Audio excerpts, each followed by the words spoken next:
Yahya Khan has surpassed Nadir Shah in killing the people of Bangladesh. Yahya Khan has surpassed Taimur Lang in raping the women of Bangladesh. Yahya Khan has surpassed Sultan Mahmud of Ghazni in looting and burning the houses of the people of Bangladesh. Yahya Khan has surpassed Mussolini in causing havoc on the land of Bangladesh. Yahya Khan has surpassed Hitler.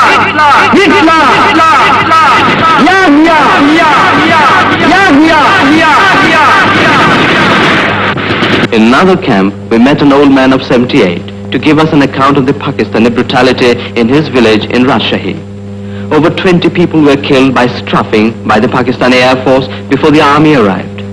They had camped in the nearby town and apparently asked the people to get on with their jobs.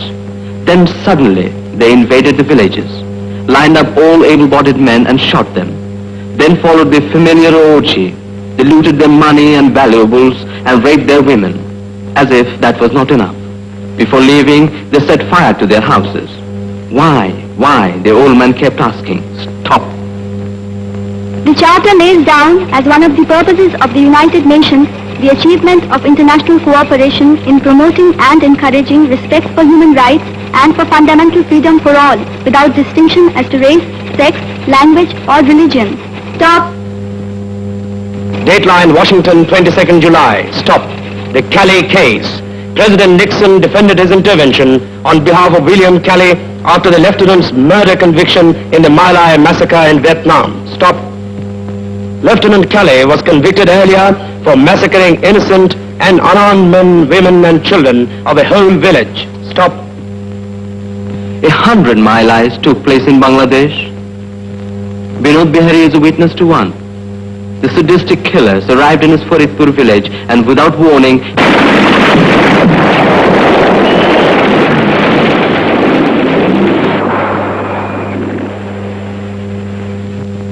massacred 253 men, women and children. There are many witnesses to similar massacres that took place in Dhaka on and after March 25. Hundreds of us were machine gunned to death along with their families as the army set fire to their shacks. Several hundred laborers were massacred in their sleep on the waterfront terminal. At Jinjira, on the other side of the river Buriganga, the army killed more than 6,000 people in one afternoon.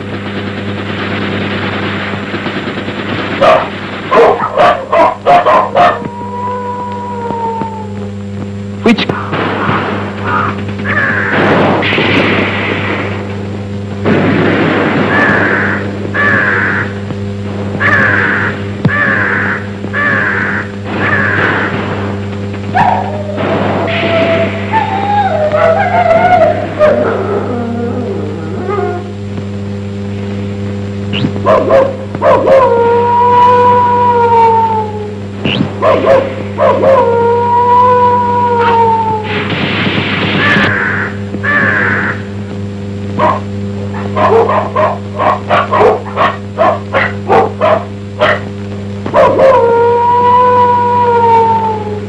would condemn these cold-blooded murderers?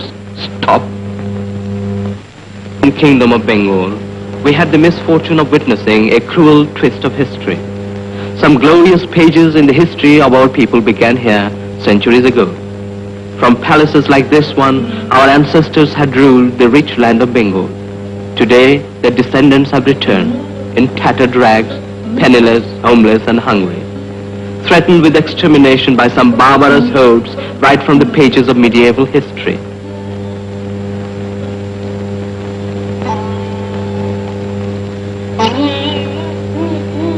At Gaur, history seemed to have gone round a full circle. It appeared as if time stood still all these centuries. These frightened lumps of humanity huddled in these ancient ruins were indeed a legacy of history could wipe out such a blot from world's conscience.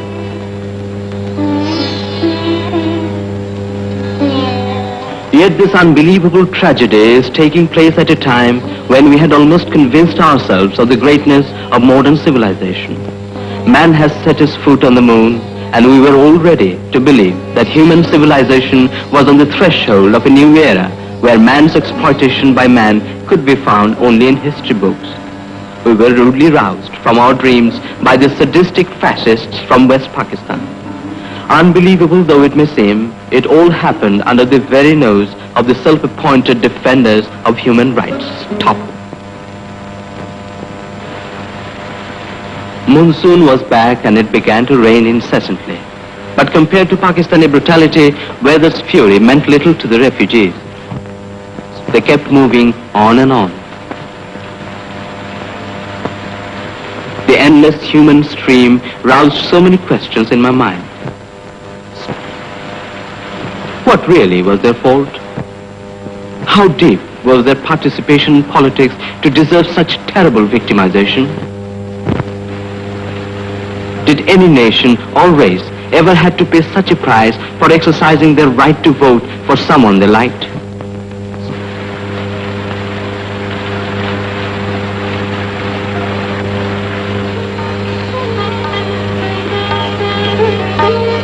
As we watched the refugees, suddenly we noticed a curious movement.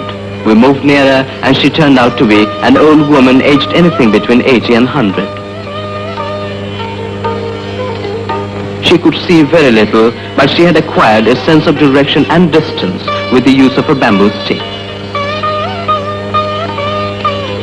She appeared to understand my questions, but would only reply, "All gone, nothing left, none left."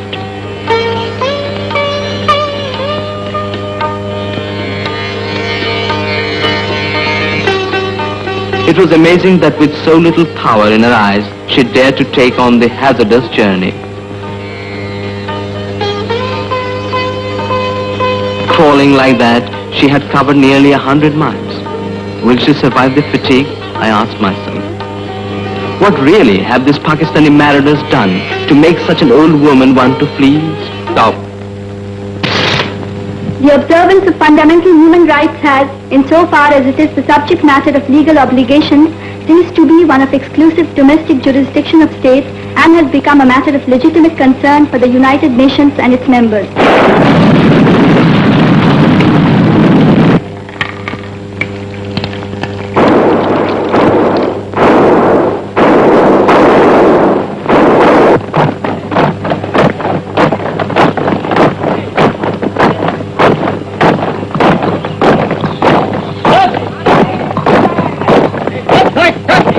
We had arrived at a Liberation Army training camp. We entered the liberated area of Bangladesh a few days ago. It was a glorious day. The sun was peeping through the banana trees and clusters of bamboo. Birds were singing merrily.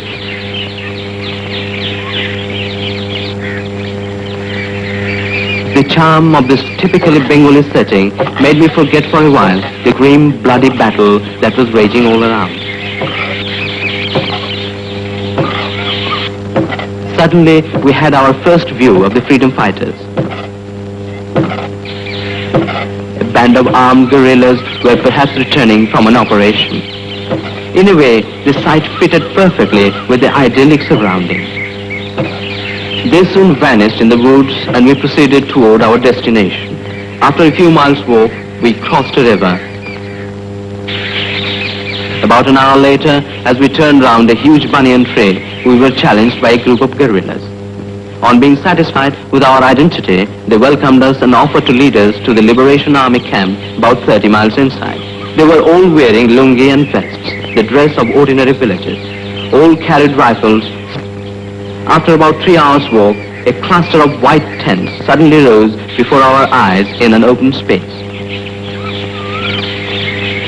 With great care we approached, lest we got fired upon by the guards hiding in the jungle.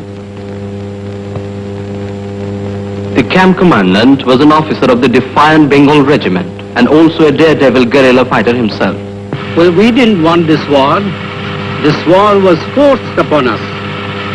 All we wanted to establish the right of the people.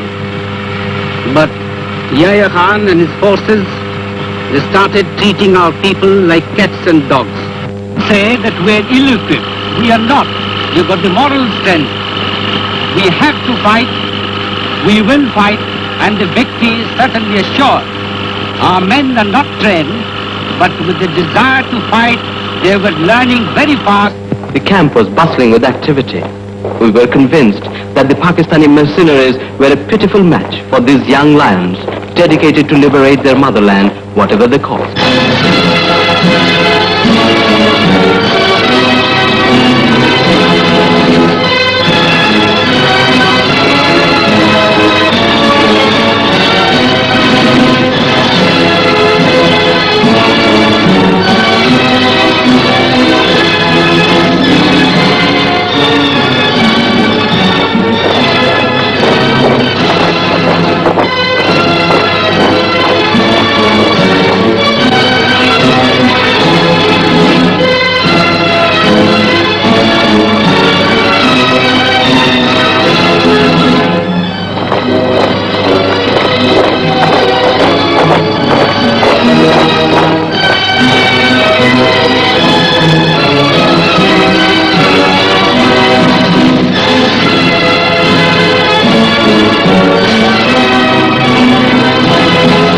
After an all-night walk through the jungle, we returned to the Indian frontier. On a dull afternoon, we visited a refugee camp once again. This time, there was a curious new arrival. She was barely 11 and was weeping in silence. Nobody knew how she came or where she came from. What was her name? Nobody knew. She would not talk. Was she a Hindu, a Muslim, Christian, Buddhist? I approached her, drew her nearer and tried to make her talk. I tried again and again. She seemed to respond at last. Her lips trembled. Perhaps she was going to talk. I kept asking, "What is your name?"